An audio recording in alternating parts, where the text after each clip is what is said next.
welcome. If you are worried about AI and the future of work, this segment is really for you.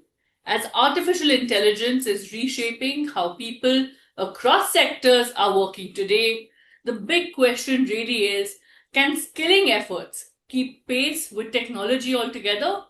Shantanu Rooj, founder and CEO of TeamLease Edtech, joins us for an exclusive interaction on Times Now Digital.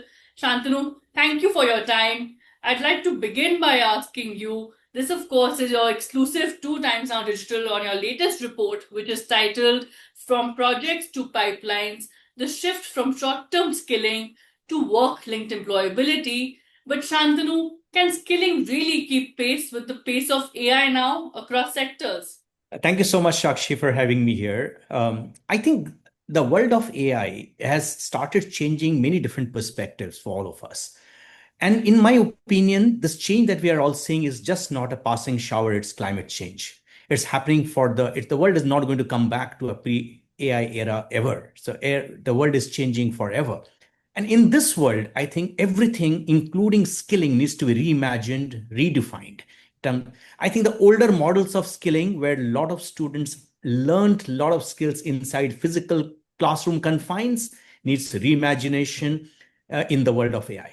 Right, so we need to completely reimagine how we're going in this new world of AI as far as skilling is concerned. But Shantanu, which sectors are currently facing the highest risk and which are then likely to be resilient? Shakshi, I don't think any sector is facing a risk. The world in the future is not going to be either AI or humans. It's going to be AI powered humans. And hence, I don't think it's a risk. I think most sectors and almost all sectors are getting reimagined, are finding their new avatars using AI. Everybody, right from manufacturing setup to industries like yours, which is journalism, to even tourism, into hospitality, into e-commerce, our companies like EdTech. I think AI is touching every single job role, every single industry, and the business models, the job roles, the way things are being done, and productivity. Everything is being reimagined in the world of AI. How can you become more productive using AI now? How can you become more productive, really, Shantanu? But what should the tech sector then brace for when we have heard of massive layoffs globally and TCS chairman N. Chandrasekaran stating that the company will have as many AI agents as employees? In the same interview, in the same breath, Mr. Chandra also said that this is a great opportunity for the IT sector. And he also says that the IT sector possibly will go through a transformation in this particular case. In the earlier case, where we had lots of people writing just software codes, now we will still have lots of people, but they will do different type of jobs, because most businesses across the world is actually going to reimagine their businesses and going to an AI-led transformation. And software companies like TCS will be able to be at the forefront of it with their tools, with their technologies, with their platforms, helping organizations and business go through this transformation. I think that's the new opportunity that most IT companies today in India are looking. I think they are very, very resilient. They'll figure out a new way and do higher order tasks for their customers, helping them through the transformation. But there are, of course, globally, we've heard enough about the tech giants laying off people, Shantanu, and freshers also are extremely concerned about whether they need to now brace for a new world of work altogether. That's true, Shakshi. I mean, if you look at the pre-AI world, all freshers, when they had to pick up tech jobs, or they had to pick up software coding jobs, they only looked at IT majors because that's where the jobs were. So in the pre-AI world, there are tech and IT companies, and there are non-tech companies like all of ours. In the AI world, every company is a tech company. Every company is an AI-enabled company, and freshers must not just limit their outlook towards IT companies. They should look at any company and look at those specific job roles where they can actually fit into the world of AI and bring in some sort of transformation in those companies. A lot of companies today in India, Shakshi, are looking at fresh talents who can bring in fresh ideas, fresh skill sets, and help this long, legacy business transform into some new avatars. Right, Shantanu, but will automation not disrupt the hiring model altogether? because if we are getting automation into play, then for an organization, for example, that was earlier going to hire 5 freshers, may now just hire 2 freshers. You're right, actually. The organizations who are hiring 5 freshers for a specific job role will now possibly hire two or one or none because automation will do that. But it does not mean that the manpower requirement of a particular company is going to come down overall. Because whereas some jobs are getting automated, new requirements are coming up. For example, let's look at a company who is just initiated into AI. If you have just being able to automate some part of your customer service or some part of your sales using AI, new job roles saying that AI engineers, prompt engineers, cybersecurity experts, cloud managers, token managers are all the new job roles that you will need to hire. I think overall jobs are not going to come down. Only thing the jobs are going to be different now. Jobs are going to be different now. That really is essential for all those watching, in particular, as far as AI and jobs are concerned. But 53% of organizations and CSR cite that mismatch between training programs and market opportunities. And this is as per your latest study. So, how do you think we can overcome this challenge? So Shakshi, this is a curiosity that we have at TeamLease. At a company level, if you see our track record has been, we have been placing one person every 5 minutes in this country for the last 15 years. But our realization is that in spite of placing one person every 5 minutes, we are only placing 5% of the people who are coming to us. We have started realizing that employers today want three things. They want good quality education, they want relevant skills, and they want evidence of some sort of work experience. If you have all of these three, there is an employer who's looking for you.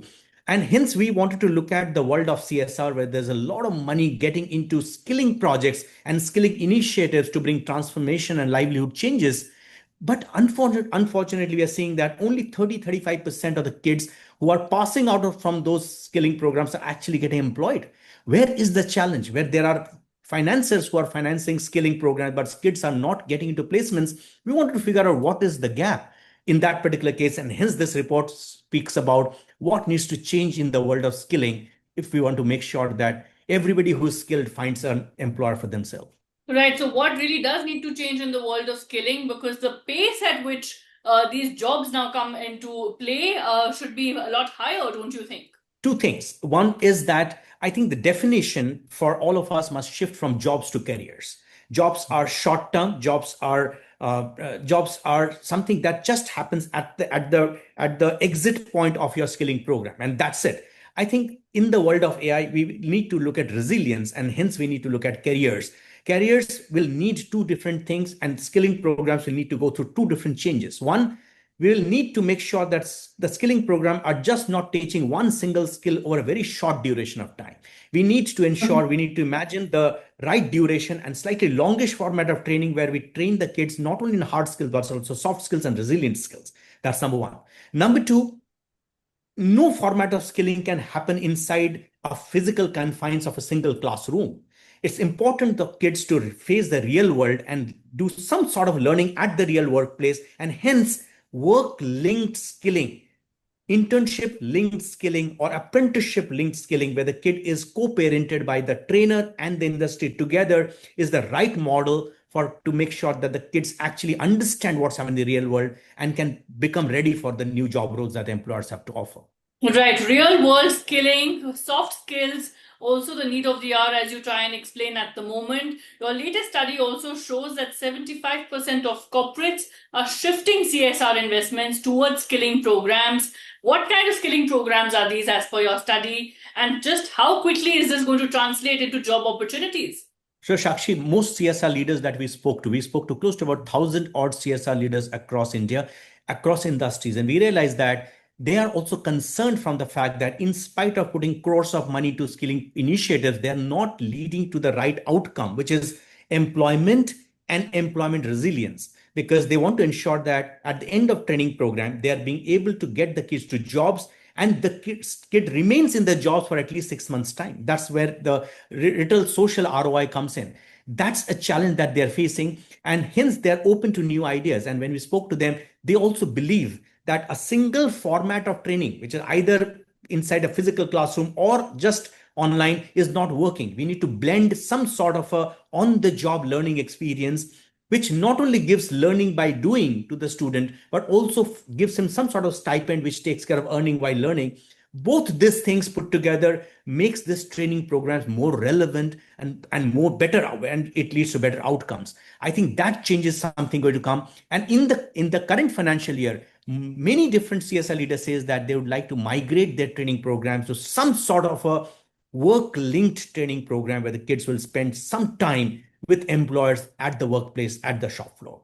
Right. So the work linked programs really are critical, you say. Do you think India can lead the AI race then, Shantanu? What are the challenges we really need to overcome? And just how quickly do we need to overcome these challenges? Shakshi, there are two different elements to this. Number one is we all of us have been speaking about our demographic dividend, but we need to understand that this demographic dividend is not automatic to us. It depends on our ability to train our kids to get into the place of work with dignity. And hence, the right format of skilling is absolutely important. And if India can do this, well, I think we will become the AI capital of the world. Now, the way we had a digital literacy mission run by the government of India, we need an AI literacy mission for the entire country today. And this is not very difficult. It just needs the creation of an ecosystem. And I think India can just come at the forefront of this revolution and lead and show a new light to the world. Right. So, what is your message to the government for this AI literacy program and AI literacy mission that you're proposing? Shakshi, I think it needs many hands to be able to do what the country needs to do. The intention from the government looks to be pointing at the right direction. The government wants to do this part. I think it's important now to bring all the stakeholders, employers, philanthropists, policymakers, service providers like us, and education institutions put together to put a plan in place with the right outcome, right goals, right incentives for each one of the stakeholders to ensure that they come and contribute towards this national cause and create the new India. Right, of course, that is the need of the hour, you say. And as AI is rewriting the rules, we as humans need to constantly evolve. Shantanu Rooj, thank you so much for this exclusive interaction with Times Now Digital. Thank you for your time. Thank you so much, Sakshi.